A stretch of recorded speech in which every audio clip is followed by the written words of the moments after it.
By November this year, the world will hit the 8 billion mark, 11 years after it hit 7 billion people. Now, these demographic changes have provided solutions to many problems. They are fostering new opportunities and potential for greatness.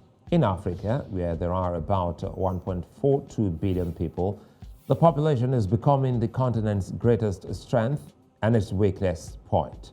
Managing diseases could be difficult, and finding homes for the ever-advancing African population could be challenging.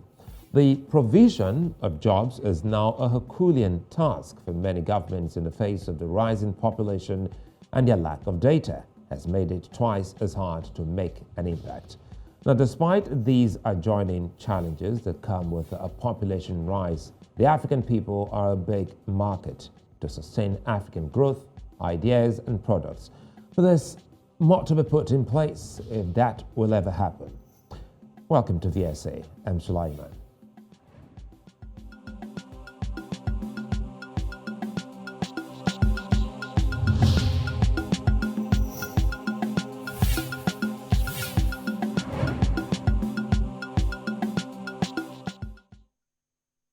The world first observed a population day on this day 32 years ago in more than 90 countries. Its continuity was established by the UN in December 1990.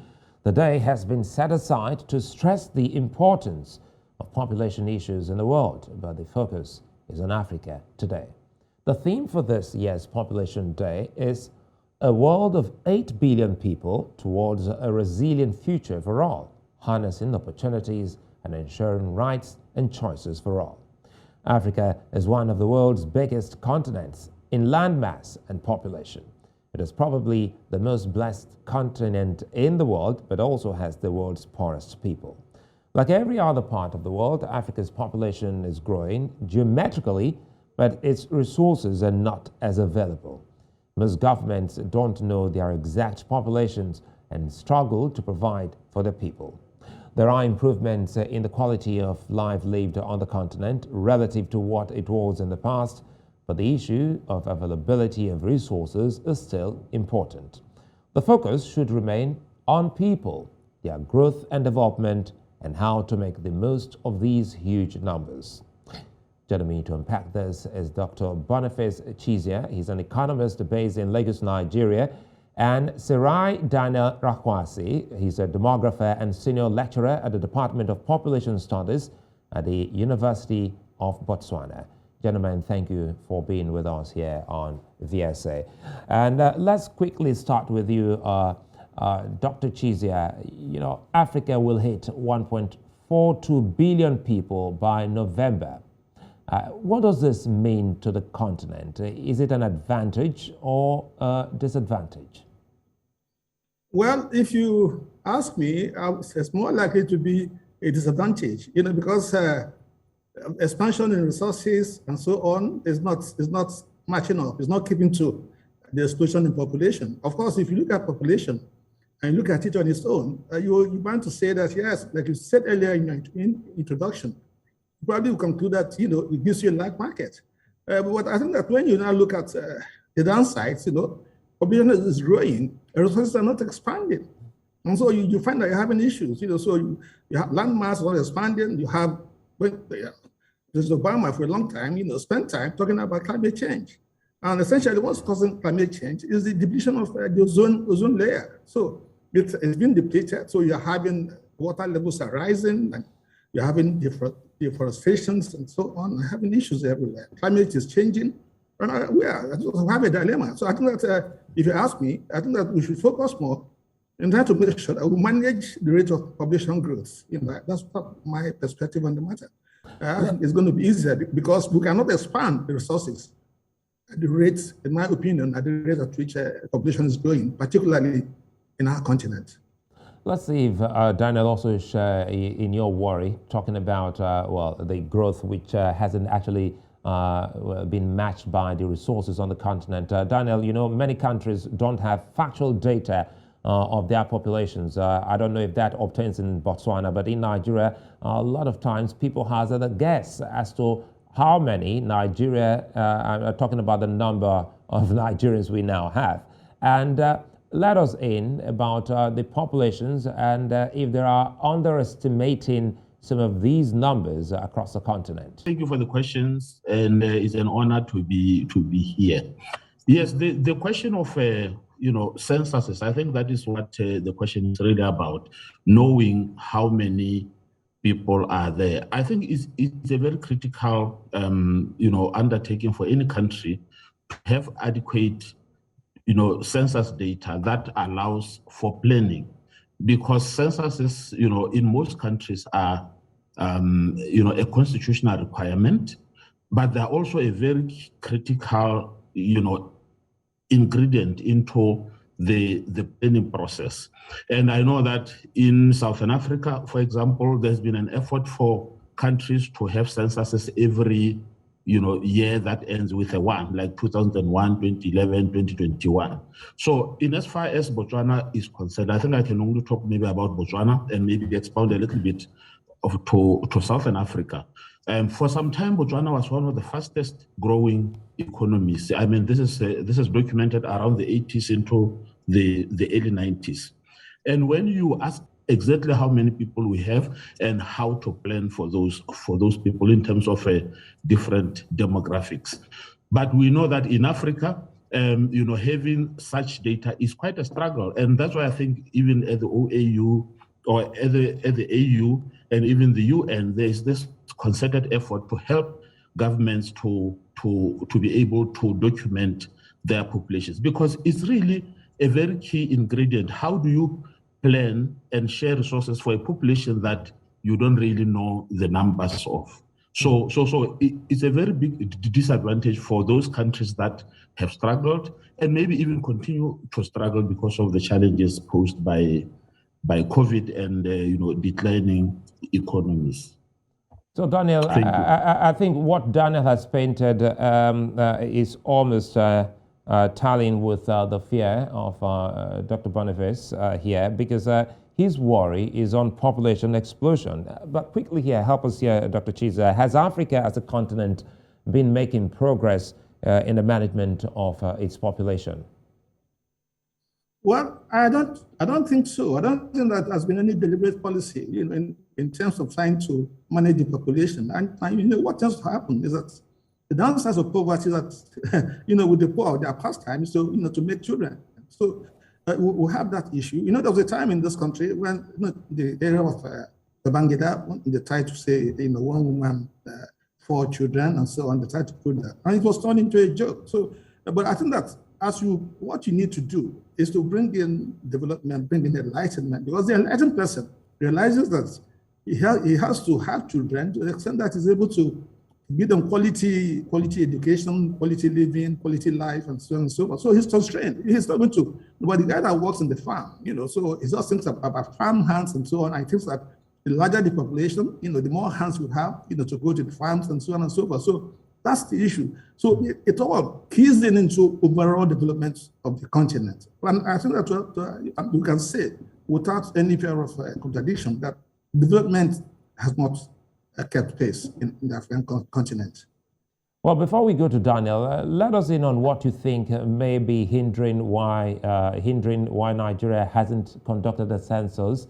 I think the last census conducted in Nigeria was in August of 2006. We have issues here. It's highly politicized. We have a situation whereby we allocate resources based on population strengths and so on and so forth, geographical area and so on. And so that is been politicized. So everybody is intent, because then you have an eye that this is going to affect the resources that's been allocated to me. So we try to exaggerate. But I think that we're moving on. I think that the thing is being empowered now by the technology experts in this area. But I think that this, we don't have to go from house to house and so on and so forth. And also know that in our environment, in our circumstances, we have some practices whereby it's not easy for people to access and begin to count. Now, for instance, you go to the northern part of this country and you go to the Muslim areas, but it's not easy for an enumerator, to access houses and so on and begin to count people and so on. And some of us, would have an attitude that really, if you like, it used to disappear, that, we should not count our children and so on and so on. So I think that I hear that we're going to have a census before this government tenure comes to an end. Well, of course, the sound bites are good, but is it going to happen? I don't know. But like my friend from Botswana just did say, without your population figures, you can't plan. So it's like you're grouping in the dark. So I think that's the situation. Well, Daniel, let's come to you quickly here, because when it comes to having census, your country has done quite well than Nigeria. Help us here. Some of the key concerns raised by Dr. Chizea, are they present in your country? Talking about some cultural issues, some religious issues that may have hindered having the adequate representation of the number of persons in your country? Listening to my colleague here, I realize that Nigeria is suffering basically from a typical problem that we see associated with censuses, in the sense that because it is such a key component into the planning process, it controls the allocation of resources. So it needs a lot of goodwill, because otherwise it's going to be perceived as a way and a method of continuing to allocate resources in a way that is really not very, very even. I think fortunately for Botswana, we have not had issues where maybe geographically or religious-wise or in terms of ethnic or cultural communities where there are grievances that kind of affect the census. I think fortunately, and again, compared to other African countries, we are really a very small population. I think this year, after over 50 years of independence, we have just reached over 2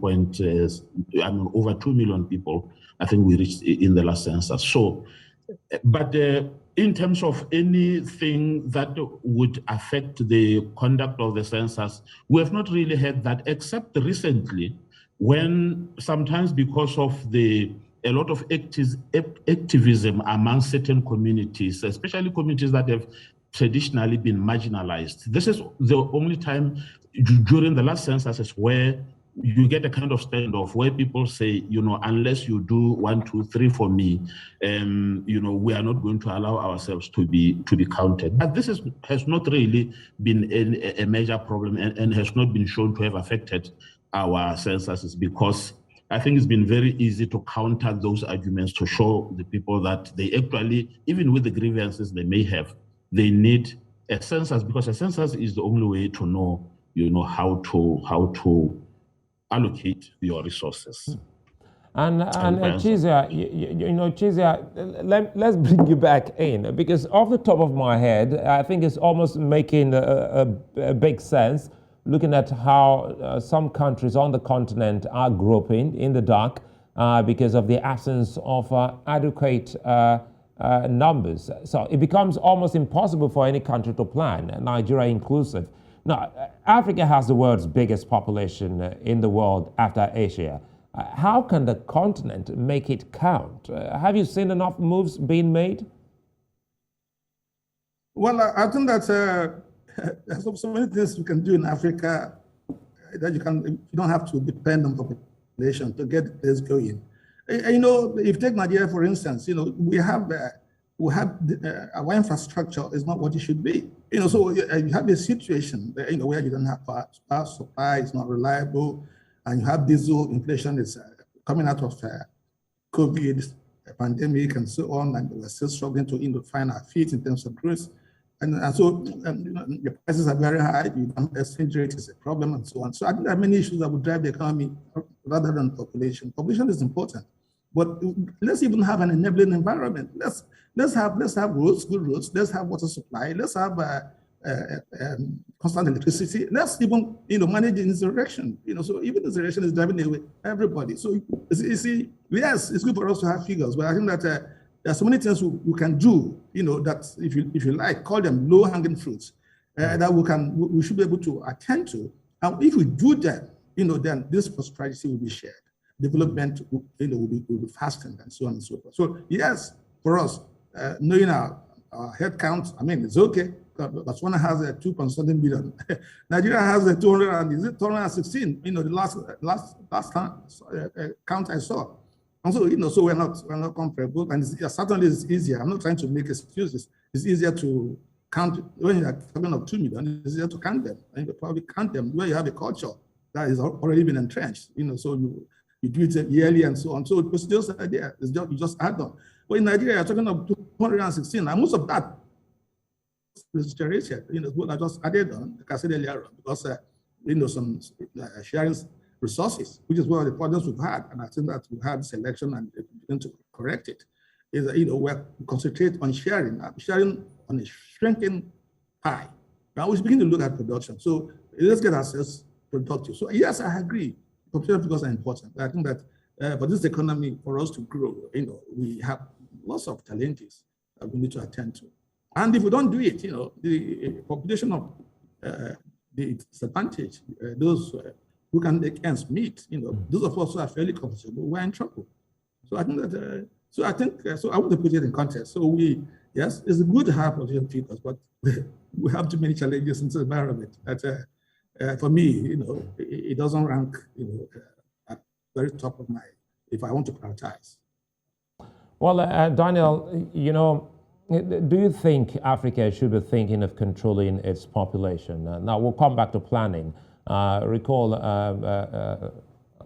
Boniface reminded us of what happened during the regime of one of Nigeria's military, President Ibrahim Babangida, when he put a policy in place for a man to 4 children. And we've also seen Asia at a point in time from 2, they moved on to having 1. Before that has been reversed. So is it something you think Africa should look into as the population soars? Yeah. I think, you know, that's a kind of controversial question. You get many views on both sides of the aisle. You know, like I think my colleague mentioned, the question about population is really also about the quality of the people. Because, of course, we might look at more people as a bigger market, but are they educated? Do they have jobs? That is really, really key. Now, the question of population control, I think historically, we have moved from trying to control population via just looking at the numbers and trying to cut them down at the source. We have tried to move to a more human rights kind of based approach. So I think for certain countries, like I know in my country with the small population, people have argued that what we need is to even increase fertility, because I think our fertility is now almost at replacement level. But I was looking at data recently from Mali. I think it's Mali. Is it Mali? I was actually reviewing a paper from Mali where it actually shows, because of the predominance of the informal sector, it actually seems to make sense to have more children. In fact, the modeling seems to suggest that that country would achieve the demographic dividend if, instead of reducing fertility in the long term, they actually increased it. But that is because of the imbalance between the formal and the informal. But I think you know, to try to answer your question, you know, population control measures have really not worked. I think China has tried that. I think a number of countries in Europe, when fertility was going down, they have tried to incentivize women to have more children. What happened in 1994 with the conference on population is that we shifted away from the need to control population at whatever cost, allocating people the rights to, you know, to own their own fertility decisions, so that we take a more human rights based approach. But of course, it depends on who you listen to. If you listen to people, especially in the West, they'll talk about a conspiracy theory that this attempt to reduce fertility in Africa is just a way to, you know, to put a certain imbalance between, you know, people of different color skins. But in my understanding, the rights-based approach is the approach that we have actually taken, or that is universally being adopted, to recognize that we don't just need to go for controlling population. We need to make sure that it's done within the rights of the people whose fertility we want to control. Mm-hmm. But in the end, it seems to make sense that if the resources are not growing, you don't want a population that is growing outstripping the resources, because then it becomes a burden. But you can see that where maybe the economy is growing, where the resources are growing over a long term, then you might argue that more people would represent a larger consumer market, which should be good for the economy. Well, Boniface, you've heard him. We have to be very careful so that we don't have more and to less resources. But what readily comes to mind is the question of, looking at the homeless people on the continent. What should the government or governments across the continent be doing towards accommodating the expected growth? Well, I think that essentially what we needed to do is make sure that you bring development. That's very important. So instead of development, we have that misery index is being multiplied. And like I did say earlier on, I don't believe in a direct attack on population. I believe that you can do it indirectly. You can, if you bring development and the people begin to appreciate that they have to train their children very well, nobody will tell them. So you have resources and you are constrained by what you have. So this is very important. And then you can begin to have fiscal incentives that says, which I think we've had before, so beyond a certain number of children and so on, there are some allowances are given in terms of your tax liability. We can also introduce that, but otherwise, we can't go on and begin to, like they try to do in China in those days, so you have one child, and then they were looking for boys, and the girl childs were being thrown into the well. So I think that we have to be very careful. Right? We'll be chasing shadows if we want to begin to attack population. I believe that we can do it effectively by bringing development. And then people want to train, you want to send our children overseas, and so I want to train them in a specific place, quality education, so again, a short future, it's going to cost some money, and you have limited resources. That's an effective way. Unfortunately, I think that we're a long way from that. I'm not living in any illusion, in the sense that the population of those who the marginalized, the downtrodden, are much more and their needs in this environment. So, but if we bring development and we now get people to begin to, the government should be very conscious as to what it can go into. The free education and so on, and it's not qualitative, it's wrong. Maybe at the basic levels, but get people to pay fees. I think they begin to pay fees. They have other demands on their income. And no one will tell them. So look, you have to moderate this, otherwise you get yourself into trouble. Your quality of life will drop. And let me stay with you, Boniface, before we go to Daniel here. And, many Nigerians are amazed, or rather they were excited when the Minister of Budget was merged with the National Planning. And everyone thought that experts like yourself will be helping to work out, census so that the country can have data to work on. So we've seen that that hasn't been the case lately. Sulaiman, yes, when the budget and the finance were met, yes, we applauded it because we had issues in the sense that you have planning being done by a different sector, and then you have the budget under finance, and the budget is what drives the plans.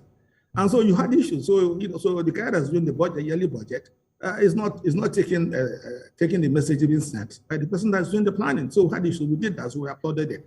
But in Nigeria, I keep on saying again, I say that, it's good for us to have this in mind. That, like I said in my open comments, overpopulation is a problem. If you look at even Lagos State, recently we are talking of slums in Lagos.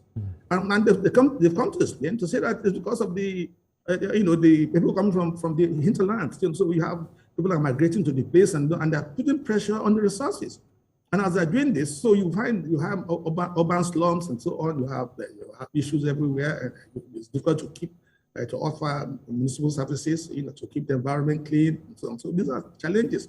But I think that by environment, we begin to say, look, like it happened. Babangida tried to do, begin to say you can't have more than these children and so on and so forth. It's going to be difficult to monitor. It also will be, so let's push for development. I think that we need to get some people, put many people out of the poverty trap. bring them up, so they begin to have quality life. They begin to have a need, compelling need to protect that quality life. And then they have to now begin to think through about their resources. As I said, before in the past, the more hands you had, okay, that meant more activity in the farms and so on. But you have to live in the urban place and so on. You have to think of accommodation. You have to have your car. You have to think numbers your car can carry at some point in time. And then if you have your wife also, and the wife is enlightened, and she also goes to work, like it's happened. She also would not want to be having children all through her life. So she wants to have children as quickly and then, get back to work. So for me, the way my mindset was, my mentality is that we need to fast forward development, that we focus on that. And if we're able to do that, then that would follow. And Daniel, we're closing home, but quickly here, the world just witnessed COVID, the continent as well. And we've seen some diseases in the past few years, and that's where population medicine comes in. Does the population density in the continent help limit the spread of diseases? Well, I think I'll be a bit out of my depth trying to answer that, coming from a country with a density of less than, just a few people per square kilometer. But I think COVID has exposed a lot in terms of things that we have not been doing, and in terms of how we can even use the existing resources, much better. But in terms of whether the densities maybe around, places that have high densities could have influenced the spread, I think there could be a whole lot of factors. Also, the fact that in terms of access to this critical, medicines, we know what the situation was in most of the African countries. So it is not probably far-fetched to think that maybe our socio-economic conditions might have fueled or exacerbated the spread of COVID or made things worse. Because the truth of the matter is that most of the African continent is actually trapped in economic stagnation. I think there's a crisis that until and unless it is resolved, then a lot of things are going to be difficult, including efforts to manage the population, because people have seemingly more serious grievances. When you don't have food on the table, it doesn't make sense for you to spend a whole day queuing up to be counted. So, and again, if you look at the development of statistical systems, I think Nigeria is one of the countries which is part of Africa's attempts to develop a statistical system, because in many contexts now, countries are now not even taking the full census. They're actually taking what you call the short version of the census, because the other information is being complemented by the registration systems and things like that. So definitely, in my view, I'm not sure about the population density itself per se, but we know that the socio-economic and other conditions in the continent actually would have made for a worse case for COVID than if we were not struggling with those conditions. Well, Dr. Chizea, close for us on this. Let's quickly talk about Africa's youthful population. 70% of its population on the continent are under 30, and that's a massive demography. Now, how can it be made to become an economic strength? Well, I think it's beginning to show in Nigeria, that we expect that the coming election is going to be a different ballgame. The reason to education and so on. That should be an empowerment which should be deployed, because the internet savvy, they are trendy, they know what's happening overseas, particularly in Nigeria here, and I think that's leading to that. And now they're beginning to insist that things will have to change. So, and I think that's a welcome development. We saw some if you like, semblance of that when we had the NSAS protest. And of course, it was again mishandled that people were killed in the process. But I think that if you have that democratic advantage, it should be something that you should capitalize. Because they are trendy, they are all over the place, and they can learn quickly. And so all they needed to do is to be given an enabling environment, given an opportunity for them to deploy what skills they have. And particularly in Nigeria, we have massively educated youths, who privileged, to have gone to schools and have learned some skills, and they've proven to be quite ingenious, some of the things that they've tried to do. And what they are looking for is to have an environment, have an economy that's not growing. And, you have an infrastructure that's not there, and it's business as before. They don't want it anymore. So I think that for me, it's a work on development. It's an advantage to have youth boys. It's for the matured economies to have those who are very elderly because they have long lifespans and so on and so forth. For us, which respect us, because longevity is not one of our strengths. We'll get there. But so since that's not the case, we'll have this youthful board, and I think that for us, it should be an advantage. But we have to be intentional about it.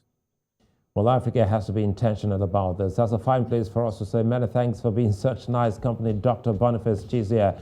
Thank you for your time. And of course, Daniel Serai Rakgoasi, all the way from Botswana. Many thanks for joining us.